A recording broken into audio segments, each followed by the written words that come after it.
बिस्मिल्लाहिर्रहमानिर्रहीम। ज़ैनब टीवी की तरफ से मैं आप लोगों के साथ रसूलुल्लाह सल्लल्लाहु अलैहि वआलिहि वसल्लम का बहुत ही प्यारा फरमान सुनाने जा रही हूँ। शादा रिज़्क़ के लिए आप इन बातों का ज़रूर ख्याल रखा करें कि जो आदमी घर में दाखिल होते वक्त 3 बातों का एहतमाम करेगा, रिज़्क़ इसके दरवाज़े तोड़ कर आएगा। घर में दाखिल होते वक्त अस्सलामु अलैकुम वरहमतुल्लाहि वबरकातुहू कहे, ख्वाह इसके सामने कोई मौजूद हो या ना हो। इसके बाद एक मर्तबा सूरत इखलास पढ़ ले। कुल हु अल्लाहु अहद अल्लाहुस समद लम यलिद वलम यूलद लम यकुन लहू कुफुवन अहद।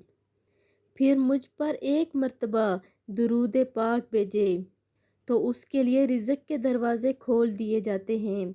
आप लोगों ने इस वीडियो पर ज़रूर अमल करना है और इससे आगे लाजमी शेयर भी करना है। जज़ाकल्लाह।